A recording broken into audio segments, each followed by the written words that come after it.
In my family, I was always the artistic one. It was a polite term, a code for the one they thought would never quite get her life together. The one who received pitying smiles at holidays and gentle suggestions to find Ariel job. I'd spent my life in that quiet, underestimated role. So I wasn't surprised when they viewed my wedding plans with that same condescending sympathy. To them, it wasn't a celebration of love, but my one last, failing project, a circus they weren't willing to fund. They had no idea that the beautiful, historic venue they were so quick to dismiss was a place I knew intimately, and the joke was ultimately going to be on them. Before I dive into my story, I'd really appreciate it if you could let me know where you're watching from in the comments, and if you'd consider subscribing to my channel. It would mean the world to me and help me keep sharing more stories like this. Thank you so much for being here. My name is Paige, and for the first 29 years of my life, my greatest talent was being underestimated. It wasn't a skill I cultivated, but rather one that was assigned to me, a role I was given in the quiet, unwritten script of my family's life. In their world of sharp legal careers and strategic financial planning, I was the artistic one, a title delivered with the same gentle pity one might reserve for a beautiful flightless bird. My apartment, a cozy one-bedroom filled with overflowing bookshelves and the scent of old paper and brewing tea, was, in their eyes, proof of my charming but ultimately directionless existence. They didn't see the complex architecture of the worlds I was building on my laptop. They didn't know that behind the quiet facade of a freelance illustrator, I was P.S. Sterling, the author of The Silken Realms, a fantasy series that had quietly sold millions of copies and was currently being scouted for a major screen adaptation. They just saw Paige, the girl who drew pictures and lived in a small apartment. My fiancé, Liam, was the only person who saw both worlds. He was a high school history teacher, a man with a kind heart and a mind that saw the grand, sweeping stories in everything. He loved Paige, the woman who would fall asleep on his shoulder while watching historical documentaries. And he deeply respected P.S. Sterling, the writer whose intricate plot twists he would dissect with academic glee. He was my anchor, the calm center in the swirling galaxy of my double life. Our wedding was meant to be a reflection of that shared world. We chose the Hawthorne Reading Room, a beautifully restored private library that felt less like a venue and more like a sanctuary. Its soaring oak shelves, stained glass windows, and the faint, sacred silence of the space felt like coming home to my family. However, it was just another one of my impractical, whimsical choices in oddity, not a statement of prestige. The call from my mother, Meredith, came on a Tuesday, exactly 4 weeks before the wedding. Her voice was light, but it carried the familiar undertone of meticulously planned concern.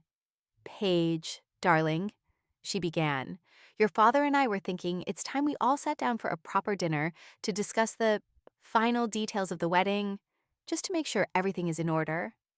I knew what in order meant. It meant conforming to their standards. That Friday, Liam and I walked into my parents' pristine, minimalist home, a place so devoid of personal clutter it felt more like a corporate suite than a house. My father, Richard, stood by the fireplace, a glass of scotch in his hand, looking every bit the formidable attorney he was. My mother floated towards us, air kissing me while her eyes did a quick, critical scan of my dress. My older brother, Logan, was lounging on the sofa, scrolling through his phone with a bored expression that he'd perfected since his promotion at his investment banking firm.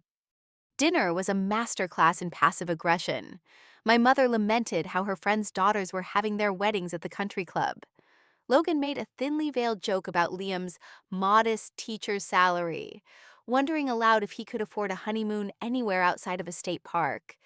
Liam squeezed my hand under the table, his knuckles white, but he remained polite, answering their barbs with the patient dignity of a man used to dealing with unruly teenagers.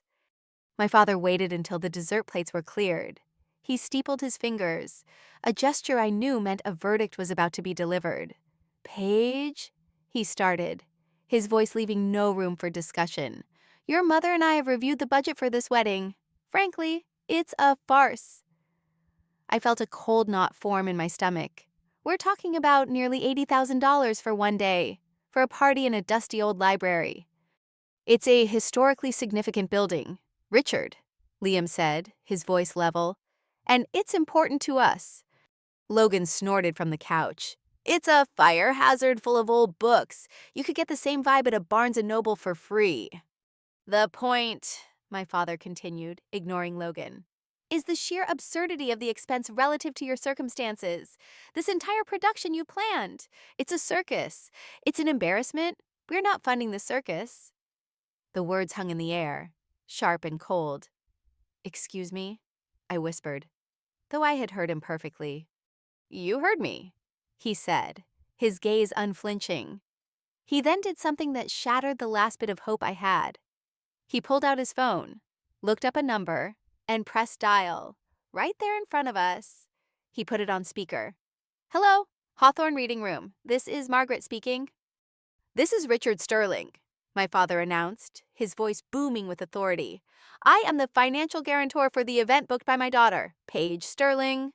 I am calling to officially cancel that booking. You can consider the deposit forfeit.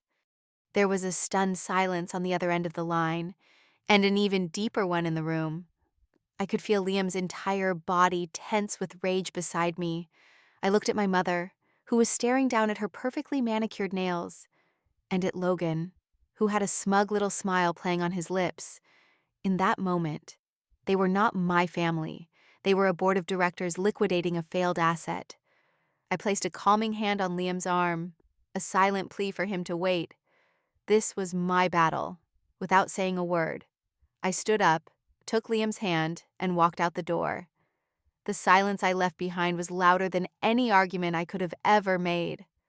The drive back to my apartment was surreal. Liam was vibrating with a silent fury the moment we closed the door behind us. He let it out. I can't believe him. Paige, the arrogance, the disrespect to do that in front of you, to cancel our wedding like he was canceling a newspaper subscription. I wanted to say something. I wanted to tear him apart.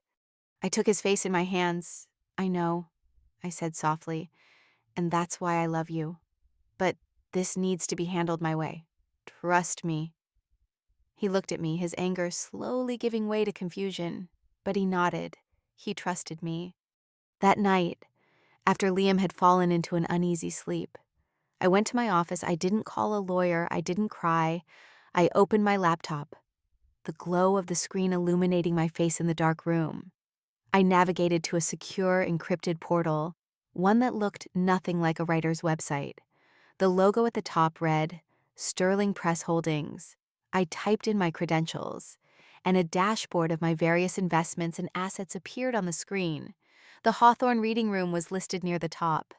Several years ago, the beautiful old library had been on the verge of bankruptcy, a casualty of mismanagement and dwindling public funds, using the untraceable royalties from my European book sales. I had formed Sterling Press Holdings and anonymously acquired the majority share in the trust that owned the building. I had funded its restoration, ensuring every historic detail was preserved, turning it into the sanctuary it was today. My parents' world was built on contracts and legal loopholes. I had learned from them, just not in the way they'd intended. I opened a direct communication channel to the board of directors and typed a short, simple message. All external cancellation requests regarding event booking #734 are to be denied and redirected to me. No further action is required. I hit send, closed the laptop, and went to bed. The next morning, a text from Logan buzzed on my phone. Hope you're not too crushed. Dad did you a favor. Time to find a fiancé who can actually afford you. I stared at the message for a long moment, feeling a strange sense of detachment. It was like watching a character in a story, a villain so predictable he was almost boring. I deleted the text without replying. I spent the day with Liam, deliberately not talking about my family. We went to a small museum, ate lunch at our favorite cafe, and talked about everything and nothing. It felt like a stolen day of peace, the calm before a storm I knew was coming. I was solidifying my foundations, reminding myself of what was real and what truly mattered before I had to deal with the fiction my family had constructed. The call came the next day, just as I was pouring my morning coffee. It was my father. The sheer volume of his voice made me pull the phone away from my ear. "Paige, what in the hell did you do?" I took a calm sip of my coffee. "Good morning to you." "Too, Dad." "Don't you good morning me," he roared. "The manager from the Hawthorne just called me. She said they can't process my cancellation. She said my request was overridden." What does that even mean? Did you go down there and make a scene? Did you cry to them? "I haven't spoken to them, Dad," I said calmly, walking over to my window that overlooked the city. "I didn't have to." "Then why are they saying this?" The woman kept talking about primary stakeholder directives and non-negotiable contracts. She made it sound like I was some random person calling off the street. "This is $7,500 of our money we're talking about, Paige." "That's interesting," I said, my voice neutral. "Interesting. It's infuriating." "And that's not all. She said the final decision came from the primary owner. She said the owner specifically requested that the Sterling family's cancellation request be denied." "What did you tell them?" he demanded, his voice laced with suspicion. I leaned against the cool glass of the window. "I didn't tell them anything they didn't already know." "That's not an answer, Paige. You need to fix this. Now call them and sort this out." "I don't think I can do that," I said softly.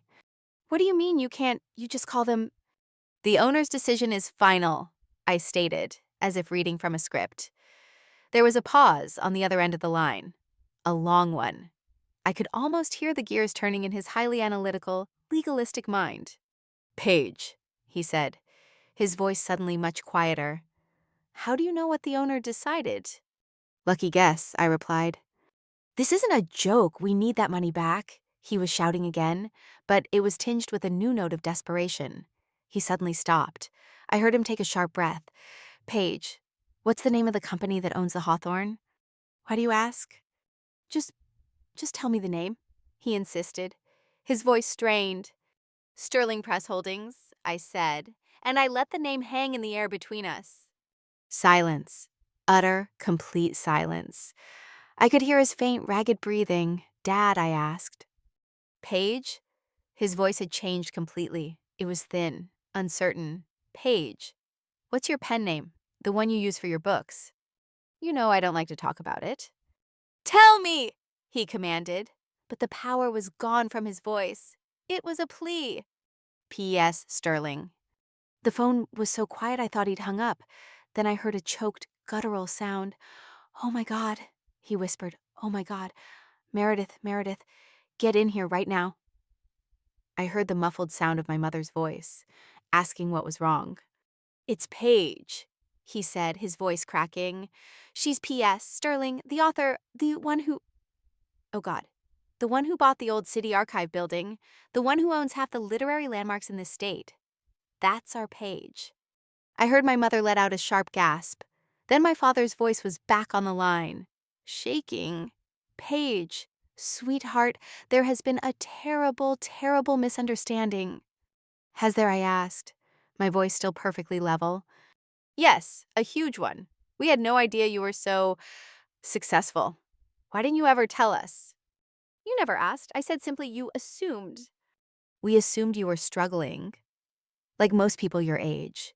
We were trying to help you, to protect you from making a poor financial decision." "A poor financial decision," I repeated, like spending $80,000 on a wedding at a venue I happen to own outright.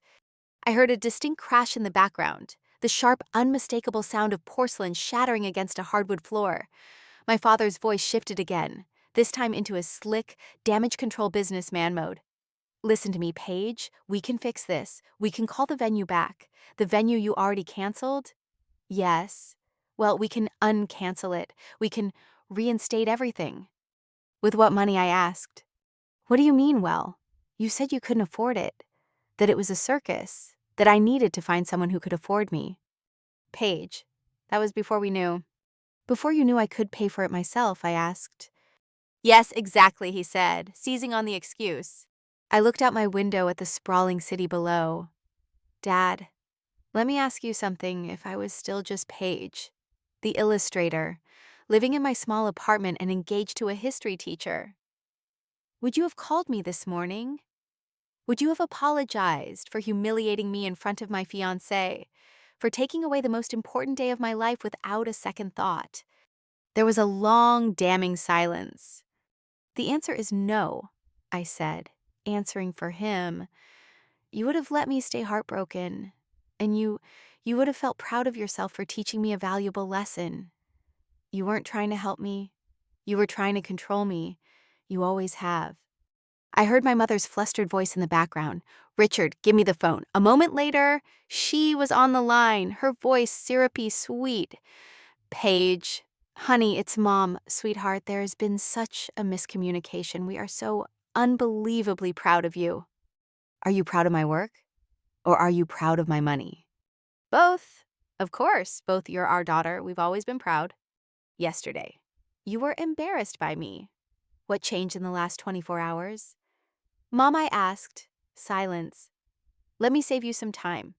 I'm not reinstating your financial involvement. I'm not giving you your deposit back. And I am not pretending this conversation never happened. Paige, you are being unreasonable, she cried. I'm being exactly as reasonable as you were at dinner on Friday, I replied, and hung up the phone. My phone immediately began to ring again. My father. I declined the call. It rang again. My mother declined.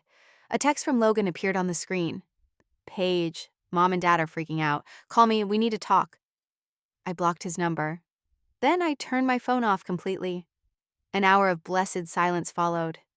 I made myself a fresh cup of coffee and sat down at my desk. Not to write, but to think. The sense of vindication was there, a warm, satisfying glow. But it was mixed with a profound sadness. They hadn't changed. They had just seen a new, more impressive price tag attached to my name. My value to them had been adjusted in their internal ledger. That was all. The next day, I turned my phone back on to a flood of notifications. Voicemails filled with frantic apologies. Texts with desperate pleas to talk. An email from my father with the subject line, "Urgent family matter," which I deleted without opening. Then came an email from Logan. It was long and rambling, full of awkward compliments about my incredible secret success and how he'd always known I had it in me. It ended with a clumsy attempt at a joke. So, anyway, if your massive publishing empire ever needs someone with a background in finance, you know who to call? Haha. I typed a one-sentence reply. Our public careers page lists all current openings. I attached the link and hit send. That afternoon, I drafted a formal letter. It was printed on simple, elegant cream-colored stationery, the kind I use for my professional correspondence. It was delivered by courier to my parents' house that evening. It read, "Dear Richard, Meredith, and Logan, thank you for making your position on my life choices, my fiancé, and my personal values so abundantly clear. Your decision to cancel my wedding was a clarifying moment, one that has saved me years of uncertainty. Please consider this letter to be my formal notice that your invitations to the wedding, and to any future events in my life, are hereby rescinded. This is not a negotiating tactic, it is a final decision. The wedding will proceed as planned, funded by me, at a venue I am proud to own. Liam and I will be surrounded by people who love and support us unconditionally. I wish you all the best." I signed it simply. Paige. The wedding was 3 weeks later. It was perfect. The Hawthorne reading room was filled with soft light, the scent of old books mingling with the white roses and eucalyptus that decorated the aisles. 100 of our closest friends, people who had known us as a quiet illustrator and a history teacher, watched as Liam and I said our vows. My best friend from college was my maid of honor. Liam's brother was his best man. There were no condescending glances, no passive-aggressive remarks, only pure, uncomplicated joy. As I danced with my husband under the warm glow of the library lamps, I felt a lightness I hadn't realized I'd been missing my whole life. A year passed. My new book, the first one I published after the wedding, became an international bestseller. Liam and I bought a beautiful old house with a large garden, not far from the Hawthorne. Our life was quiet, happy, and entirely our own. My family had tried, in their own ways, to breach the wall I had built. My mother sent a lavish, expensive birthday gift, which I donated to a local women's shelter. My father sent a 3-page letter, detailing my impressive business acumen 14 times and requesting a meeting to re-establish a family dialogue. I sent back a single sentence written on a plain note card. Some things, once broken, cannot be repaired. The most surprising communication came last. It was a message on a professional networking site from my brother, Logan. He explained that he'd been laid off from his banking job and that he'd done a lot of growing in the past year. He asked if Sterling Press Holdings had any entry-level positions available. He even attached his resume. I forwarded it to my human resources department with a single note attached. Please file appropriately. Do not contact. One afternoon, I was scheduled to do a book signing at a large downtown bookstore. As I sat at the table, talking to readers and signing their copies of my books, I saw a familiar figure lingering at the back of the long line. It was my mother. She looked older, smaller than I remembered. She waited patiently for nearly an hour. When she finally reached the front of the line, she didn't have a book. "Paige," she said, her voice barely a whisper, I just wanted to see you, to talk." I looked at her, at the woman who had stood by silently while my heart was being broken. I felt no anger, no hatred. I felt nothing at all. She was a stranger who shared some of my DNA. I gave her a polite, professional smile, the same one I gave to all my readers. "It's lovely that you came," I said, my voice even. I picked up a fresh, signed copy of my latest book from the stack beside me and handed it to my assistant. "Please make sure this lady gets this. Free of charge." Then I turned to the next person in line, a bright-eyed young student clutching her worn-out copy of The Silken Realms. "Hi there," I said, my smile becoming genuine. "So happy you could make it. Who should I make this out to?" I never looked back to see my mother leave. She had taught me a valuable lesson that day at the dinner table. Family isn't about blood. It's about who shows up, who stands by you, and who loves you for the person you are, not the person they want you to be.